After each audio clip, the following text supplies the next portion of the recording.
Fala aí pessoal, tudo bem? Professor Lucas Bueno aqui e sejam muito bem-vindos a mais um vídeo da nossa disciplina de desenvolvimento de sistemas. Neste vídeo nós vamos, finalmente, começar a trabalhar com o banco de dados. Então a gente vai criar um banco de dados local no nosso dispositivo Android e vamos acessar os dados que a gente incluir nele.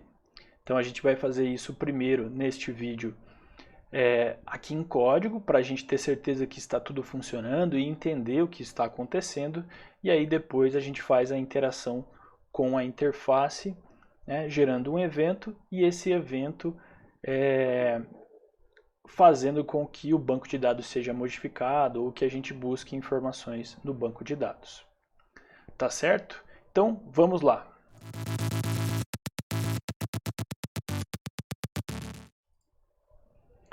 A primeira coisa que eu quero falar para vocês é que a gente vai trabalhar com um banco de dados chamado SQLite.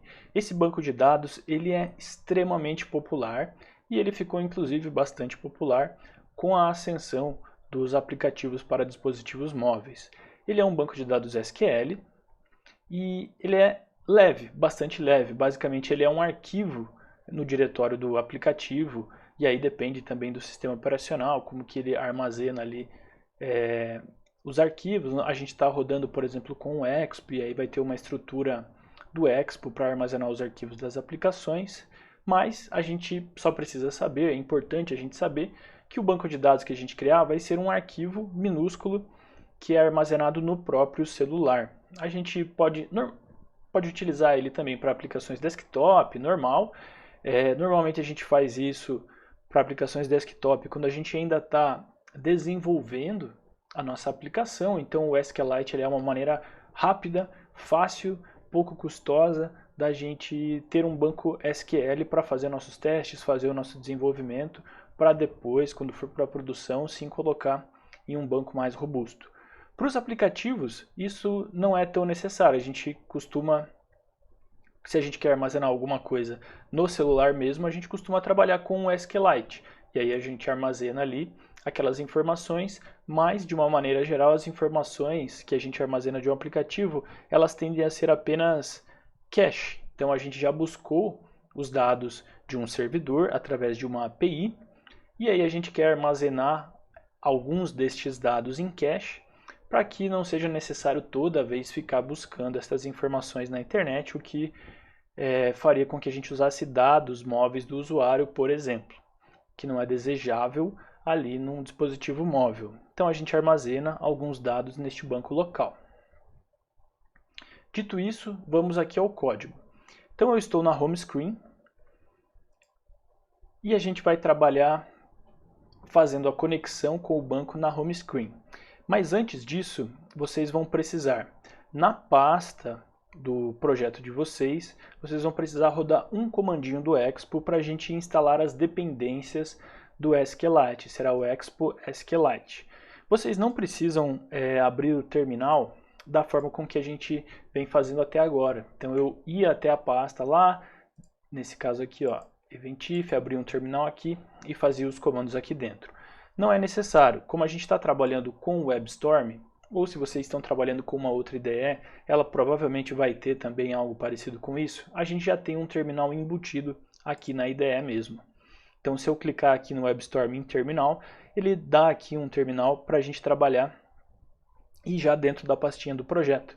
Então a gente pode rodar o comando que eu vou passar para vocês diretamente aqui. Eu já rodei no projeto, então eu não vou rodar ele, mas ele é extremamente simples. Então eu estou aqui com a documentação do Expo aberto e aí fui até o módulo aqui do SQLite, que é o Expo SQLite. E a instalação ela se dá basicamente com esse comando aqui, vou até dar um zoom para ficar mais fácil de vocês lerem, mas é o expo espaço install espaço expo SQLite. E aí o Expo já vai cuidar de instalar todas as dependências que a gente precisa para trabalhar com um banco de dados SQLite. Tem uma característica importante aqui deste módulo, é que ele não funciona na web. Então ele vai funcionar para Android, num aparelho Android, como a gente tem rodado. Se a gente tivesse um emulador Android, ele ia rodar. E a mesma coisa para o iOS do iPhone, também funciona no aparelho ou num emulador, num simulador de iOS também. Sendo assim, o nosso aplicativo não vai mais rodar agora no web, como eu mostrei para vocês em vários vídeos, porque ficava mais fácil de mostrar. Então agora ele só vai rodar ou no dispositivo móvel ou no emulador. Então eu até já deixei aberto aqui também o AirDroid para eu mostrar para vocês o meu aplicativo de uma maneira mais fácil. E eu vou rodar o aplicativo por aqui, tá certo? E aí a gente vai acompanhando também o que aparece no console aqui no WebStorm. Então, para fazer a instalação do Expo SQLite, vocês apenas rodam esse comando aqui, expo install expo SQLite. Digitam ele ali no terminal, dão um Enter, provavelmente o Expo e o NPM vão falar que tem algumas bibliotecas desatualizadas, alguns warnings, mas vocês não precisam se preocupar com isso agora. Para o desenvolvimento não é necessário que a gente corrija aqueles warnings ali. Tendo rodado esse comando, a gente já pode vir para o código. E a primeira coisa que a gente precisa fazer é a importação do SQLite. Então a gente vai importar tudo da biblioteca Expo SQLite como a palavra-chave reservada aqui é SQLite. Então SQL em maiúsculo e ITE em minúsculo. Então import asterisco, o asterisco significa tudo, como SQLite from Expo SQLite. Tendo feito essa importação, a gente já consegue aqui na nossa home screen trabalhar com os códigos que existem nesse módulo aqui, Expo SQLite. E aí eu criei duas funções aqui. Na verdade, uma função e depois uma constante que chama esta função. A função se chama Open Database e ela vai abrir o banco de dados. Aqui dentro crio uma constante chamada db e a gente vai, utilizando aqui o SQLite que a gente acabou de importar, chamar o método Open Database. E aqui a gente passa apenas o nome do nosso banco de dados que a gente quer abrir. Eu chamei de eventif-database.db. Esse nome, ele é qualquer nome que vocês quiserem, não tem importância. E não tem importância porque se esse banco não existir na primeira vez, ele será criado. Então se eu colocar um outro nome diferente desse aqui, que eu já rodei e sei que ele já foi criado, na primeira vez que eu executar a aplicação, ele vai criar esse banco de dados SQLite. E aí, como a gente está numa função aqui, eu retorno esse banco de dados que eu acabei de criar e ele é armazenado então aqui nessa constante chamada db. GetUsername a gente já tinha, não mudou nada. E agora eu faço algumas consultas e inserções ao banco de dados aqui na função padrão. Então é a função padrão que é executada quando a gente roda o aplicativo e entra na home screen. O que eu fiz aqui? Então eu peguei o nosso objeto DB, vou chamar assim, e iniciei uma transaction. Então eu quero fazer uma transação com o banco de dados. Aí a gente tem aqui a sintaxe para escrevermos o nosso SQL. A gente chamou aqui de tx, que será a SQL Transaction. E aqui dentro da transaction, sempre que eu quiser executar um SQL, eu faço da seguinte forma, tx.execute_SQL. E aqui dentro eu passo o SQL em texto mesmo, que, numa string, que é aquilo que eu quero executar no banco de dados. Então a primeira coisa que eu fiz foi create table, if not exists. Então eu estou criando uma tabela, se ainda não existir, chamada usuário. Essa tabela vai ter quais campos? O username, que é do tipo texto e será a chave primária, primary key. O segundo campo será o e-mail do tipo texto e o terceiro campo será o password do tipo texto. Então esse aqui é um SQL padrão que vocês já conhecem. Então eu estou criando a tabela, se ela ainda não existir, chamada usuários com 3 campos, o username, o e-mail e o password. E aí a gente vai ter lá então o banco de dados já com uma tabela, que é a tabela de usuários. Na sequência, eu criei uma variável para verificar se já existe algum usuário. Por quê? Eu não sei se quando a gente executar o código, a gente já vai ter executado ele alguma outra vez e algum usuário já foi criado ou não, e eu quero verificar se existe um usuário. Se não existir, eu vou criar um usuário ali chamado admin. Aqui nesta primeira transaction não foi necessário porque eu usei o SQL create table if not exists. Então, se a tabela usuário já existir, ela não será criada novamente. Se ela não existir, aí ela será criada. Então, criei a variável hasUser para a gente verificar se tem um usuário. E aí inicio novamente um db, objeto db.transaction. Também chamei a nossa SQL transaction de tx. E aí aqui dentro coloquei um tx.executeSQL. Essa execução, ela está um pouco mais completa. A gente não apenas passou o SQL statement, a gente não passou ali só a string que representa aquilo que a gente quer executar. A gente já colocou aqui código para ser executado quando o banco de dados retornar o resultado. Então aqui no SQL statement, que seria o primeiro argumento da função executeSQL, eu coloco o código SQL que eu quero executar, que é select username from users. Então eu quero selecionar o username de todos os usuários. Não tem nenhum argumento aqui para executar esse SQL. Quando a gente for inserir, vocês vão ver a utilização desse argumento, logo mais na sequência. E aí aqui a função de callback. Então a função de callback é aquela função que será executada quando o banco de dados retornar este select. O que eu fiz aqui? Criei uma variável chamada length, né, tamanho, e aí verifiquei no resultado aqui, que vem da função de callback, são dois argumentos da função de callback, o SQL transaction, tx, e os resultados, que são o SQL result set. Opa, alterei aqui sem querer. Então, olhando os resultados, eu verifiquei o número de linhas e o tamanho, quantas linhas tem nos resultados. E aí eu vou saber se tem 0 usuários, 1 usuário, 2 usuários, 3 usuários e assim por diante. Depois verifiquei.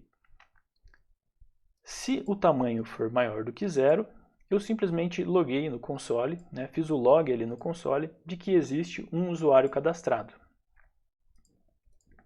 Vou colocar o ponto e vírgula aqui para ficar padronizado. Então, se o tamanho, se tiver mais de uma linha no resultado desse select, existe um usuário cadastrado. E aí eu coloquei o hasUser para true, ele era falso aqui. No else, do tamanho ser maior do que 0, significa que o tamanho é menor ou igual a 0. Obviamente vai ser igual a 0, né? Não tem como ser menor do que 0. E aí coloquei no console.log sem usuário, apenas para a gente ver a execução acontecendo.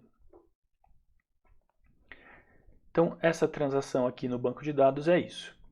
Na sequência, eu verifiquei se o hasUser, se a variável hasUser é falsa. Então, vejam que ela estava em falsa, e se existe um usuário cadastrado, eu mudo ela para true. Se não existe, eu não faço nada, ela continua falsa. E aqui daí eu verifiquei se ela é falsa e iniciei uma nova transação com o banco de dados, db.transaction. E aqui, né, nesse SQL transaction, eu executei o seguinte SQL. Então, aqui a gente já usa os argumentos. Então, o SQL statement, que é o SQL que a gente quer executar, é o seguinte: insert into users, então a gente vai inserir na tabela de usuários, nos campos username, e-mail e password, os seguintes valores. E aí eu coloquei aqui 3 interrogações. Esta é a forma com que nós separamos o SQL dos dados que a gente quer colocar aqui nos valores. Então, a gente coloca as interrogações aqui, e na sequência, né, no próximo argumento do método executeSQL, a gente vai passar os valores que a gente quer que venham aqui, na ordem que a gente quer que eles apareçam. Então, o primeiro, que seria o username, eu passei aqui admin. O segundo, que seria e-mail, eu coloquei admin@admin.com. E o terceiro, que é o password, eu coloquei admin também. Então, no final, a gente vai ter lá um SQL de inserção, que será insert into users, username, e-mail, password, values, admin, admin@admin.com e admin. E aí a gente vai executar esta inserção no nosso banco de dados. E aí aqui continua com o código que a gente já tinha, que é o retorno da view, certo? Então aqui nós temos a função padrão, home screen. Antes de iniciar o retorno, a gente executa aquele código que a gente quer que é relativo à lógica, aquilo que a gente quer executar de lógica. E o retorno aqui sempre vai ser uma view. Então, o retorno desses métodos padrões sempre são uma view para a gente mostrar algo para o usuário na interface gráfica. E aí a gente cria este retorno aqui dentro como um objeto do tipo view, que a gente já tinha visto nos últimos vídeos. Certo? Então, aqui na home screen, basicamente, a gente está fazendo a conexão com o banco, verificando se a tabela usuários existe ou não. Se ela não existir, a gente cria. Aí a gente verifica se tem um usuário ou não. Se existir um usuário, a gente não faz nada. Se não existir, a gente insere o usuário admin. E agora vamos aqui para a config screen. Então aqui fiz a mesma coisa. Adicionei a importação do Expo SQLite. Copiei a função de abrir o banco de dados aqui para dentro, né? O mesmo nome do banco de dados, isso é importante. A mesma constante DB para o banco de dados aqui, database. E aqui na função padrão, eu fiz o seguinte. Iniciei uma nova transação lá no banco, também chamei de tx a SQL Transaction.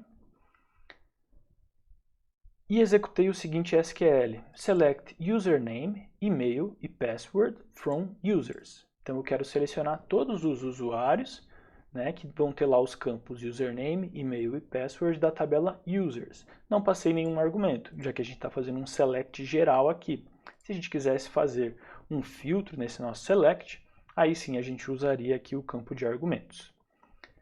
E na função de callback, a função que será executada depois que o banco de dados retornar o resultado, e a gente, relembrando, revisando, a gente terá o resultado aqui na variável results. Eu fiz o seguinte, verifiquei novamente o tamanho, quantas linhas foram retornadas.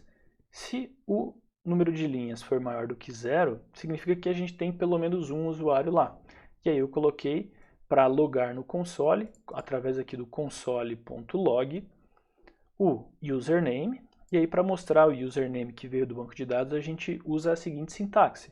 Results, que é a variável aqui de resultado, é um SQL result set, .rows, a gente tem linhas, então a results ela terá linhas. E a gente chama aqui o método .item, dizendo que a gente quer selecionar um dos itens do resultado. Se a gente tivesse aqui, por exemplo, 10 linhas, a gente saberia que o len estaria em 10. E a gente saberia também que a gente poderia selecionar os itens de 0 a 9, porque é um vetor. Então, o primeiro índice é 0 e o último é 9. O 9 seria para o elemento da 10ª linha. Então, aqui com o método .item, aqui do valor rows, a gente consegue dizer qual a gente quer selecionar. E eu coloquei o primeiro, de valor 0. Então, estou assumindo por enquanto, estou presumindo por enquanto, que nós teremos apenas um usuário, tá? E aí aqui então o index de valor 0 e .username. Então resultados, .linhas, vá na linha 0 e pegue o username, né, e logue aqui no console. Então aqui eu estou montando uma string, vejam a sintaxe de montagem de string. Coloco aqui uma string pura e depois uma variável. E aí fiz a mesma coisa para o e-mail e para o password. Tá? A única diferença aqui é que no final eu pego o campo de e-mail e o campo de password. E aí loguei lá no console. Se não tiver nenhum usuário, eu loguei sem usuário. E aqui continua igual a gente fez no último vídeo. E agora a gente pode ir para a execução, ver o que está acontecendo no celular e também aqui no terminal, no log. Para a execução, a gente precisa fazer lá o npm start, então a gente pode executar direto aqui do WebStorm.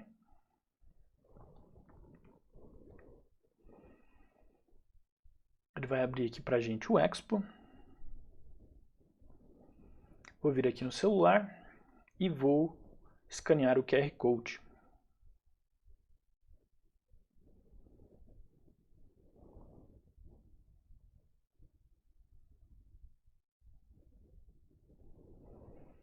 Agora ele está carregando aqui.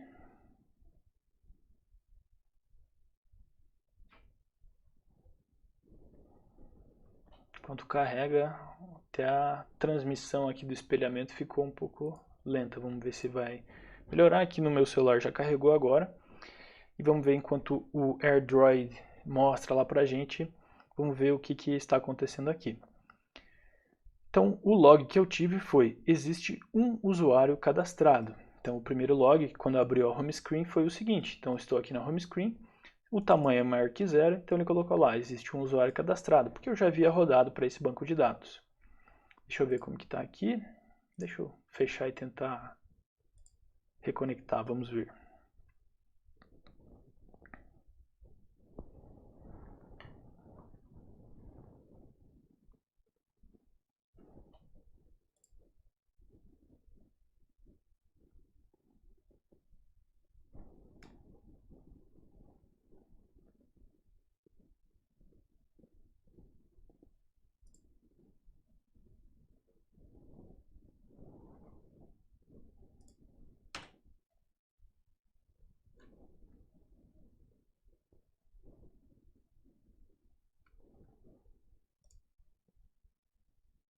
Acho que agora vai.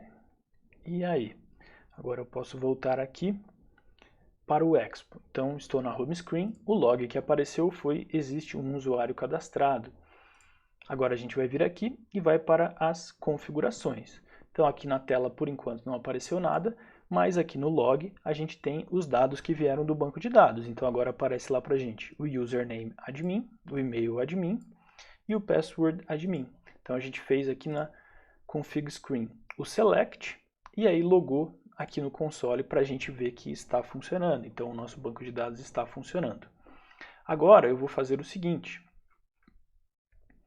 Eu vou alterar aqui o nome do banco de dados, vou chamar de Eventif2.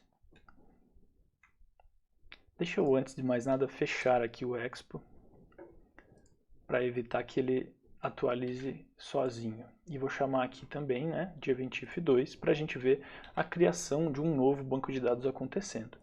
Vou voltar aqui, npm start.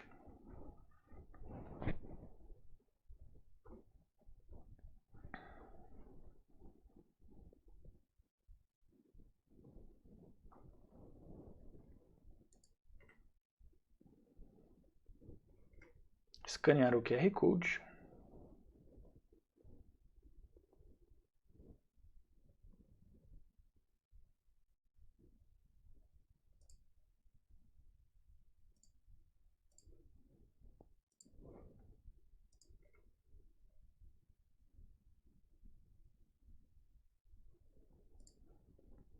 Acho que eu vou precisar escanear novamente aqui. Ele ficou mostrando o aplicativo antigo, vamos ver lá. Aí, acho que agora ele está carregando mesmo. E a gente pode vir aqui no espelhamento. E agora sim carregou então a home screen com um novo banco de dados. Vamos ver aqui no nosso log. E ele colocou existe um usuário cadastrado. Eu acho que isso aconteceu porque ele chegou a rodar uma vez ali. Deixa eu vir aqui. Opa. E vou lá nas configurações e vamos dar uma olhada aqui. Fui nas configurações e ele não mostrou nada aqui também. Então, espera aí, deixa eu fechar essa execução.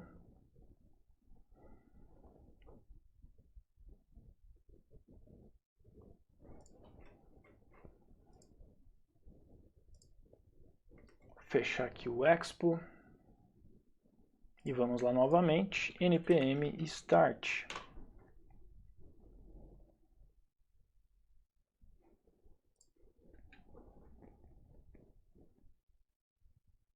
Eu até vou ler agora diretamente aqui.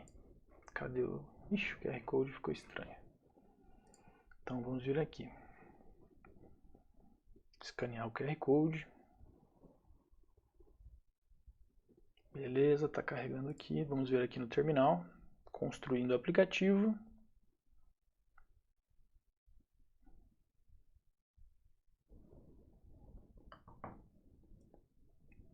E agora sim, deixa eu vir nas configurações. E ele apareceu o admin.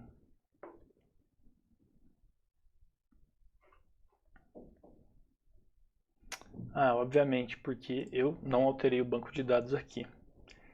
Então, como eu tinha rodado antes, ele apareceu. Então, vamos lá novamente refazer aqui todo o processo. Fechar aqui, vou fechar o aplicativo aqui. Vou fechar o Expo também. Vou alterar o nome agora para Eventif3. Aqui em Config Screen, vamos lá. Eventif3, salvei aqui. E npm start. Vamos ao Expo, eu acho que agora vai. Scan QR Code. Vamos ver aqui no terminal a construção do aplicativo. Construindo.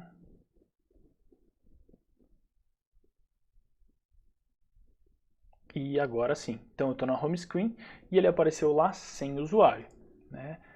Deixa eu mostrar aqui para vocês na home screen sem usuário, que é o comportamento que a gente tem aqui, ó. Então ele não tinha nenhum usuário inserido, caiu aqui no console, logou sem usuário e depois, só depois que ele logou sem usuário é que ele inseriu aqui o usuário admin. Agora eu vou vir aqui e vou alterar para a tela de configurações e vamos ver o que apareceu aqui no nosso terminal. E aí então apareceu lá o username admin, o e-mail admin e o password admin, tá certo? Então eu fiz tudo isso aqui, tive que fazer várias vezes, né? Alterei o nome do banco para mostrar para vocês que quando a gente não rodou ainda o aplicativo a primeira vez, ele vai criar o banco de dados, vai aparecer aqui no log sem usuário. E aí na sequência aqui ele vai inserir um usuário. Depois quando a gente muda para a tela de configurações, ele vai fazer um novo select e logar o usuário que a gente acabou de inserir, tá certo? Então esta é uma maneira, utilizando o log aqui, da gente testar se a nossa conexão com o banco de dados está funcionando, se os nossos SQLs estão funcionando. Tá certo, pessoal? Então nos próximos vídeos a gente continua trabalhando com o banco de dados e aí para fazer então a interação do usuário, ter um resultado na tela, tá bom? Então até lá, valeu!